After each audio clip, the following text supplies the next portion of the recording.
আমরা পানি বিশুদ্ধকরণ tablet, oats saline এবং আপনাদের জন্য মেডিকেল ক্যাম্পেরও ব্যবস্থা করেছি। বেশি খারাপ তিনবার দিচ্ছি এবার আমি তিনবার আপনাদের কষ্ট হয়ে যায় প্রতি বছরই তো এরকম হয় না প্রতি বছর হয় না এবারই বেশি হয়েছে আপনাদের জন্য ওই যে রেল লাইনের একটা আছে ওখানটা 5 ফিট উঁচু করা হচ্ছে যাতে ভবিষ্যতে এরকম বন্যা যাতে না এটা 5 ফিট উঁচু করলে তাহলে এই বন্যা হবে না তাহলে এই কষ্টটা হবে না তা আমরা ভাই হিসাবে আমরা মাননীয় প্রধানমন্ত্রী জনাব তারেক রহমানের পক্ষ থেকে ছাত্রদল নেতৃবৃন্দ আপনাদের কাছে উপস্থিত হইছি যে আপনারা দোয়া করবেন আমাদের মাননীয় প্রধানমন্ত্রীর জন্য উনি যাতে ভালো কাজ করে যেতে পারেন। আপনাদের পাশে দাঁড়িয়ে থাকতে পারলে আমাদের মাননীয় প্রধানমন্ত্রী জনাব তারেক রহমান যে স্বপ্ন নিয়ে বাংলাদেশকে করতে চান সেই স্বপ্ন পূরণ হবে। এবং অতীতে আমাদের তৎকালীন প্রধানমন্ত্রী বেগম খালেদা জিয়া এখানে ঘূর্ণিঝড় হয়েছিল 1991 সালে, সে সময় উনি এই বাঁশখালীতে এসেছিলেন।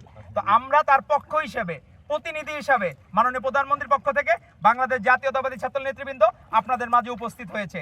তো আপনারা আপনাদের পরিবারের যারা আছে আমরা পানি বিশুদ্ধকরণ ট্যাবলেট, ওটস স্যালাইন এবং আপনাদের জন্য মেডিকেল ক্যাম্পেরও ব্যবস্থা করেছি।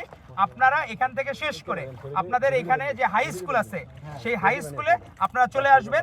আমরা এখান থেকে মেডিকেল ক্যাম্প চলতেছে, আপনারা এখান থেকে তার মেডিকেল ক্যাম্পের সাথে প্রয়োজনীয় ওষুধপত্র সব আমরা ঢাকা থেকে নিয়ে এসেছি এবং এই ক্যাম্প চলমান থাকবে। আগামী যে কয়দিন আপনাদের প্রয়োজন হবে সেই কয়দিন এই ক্যাম্প চলমান থাকবে। এখন আপনাদের জন্য সামান্য উপহার সামগ্রী আমরা আপনাদের হাতে তুলে দিতে চাই আমাদের মাননীয় প্রধানমন্ত্রী জনাব তারেক রহমানের পক্ষ থেকে। মাননীয় প্রধানমন্ত্রী জনাব তারেক রহমানের পক্ষ থেকে ছোট্ট উপহার, আপনারা দোয়া করেন আমাদের মাননীয় প্রধানমন্ত্রী জনাব তারেক রহমানের জন্য দোয়া করেন, ঠিক আছে?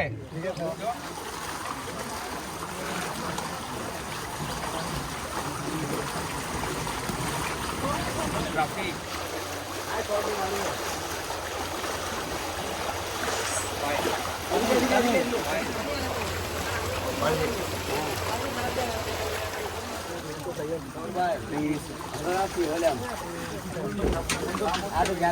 জনাব তারেক রহমানের পক্ষ থেকে বাংলাদেশ জাতীয়তাবাদী ছাত্র দলের পক্ষ থেকে আমরা উপস্থিত হয়েছি আপনার জন্য সামান্য উপহার।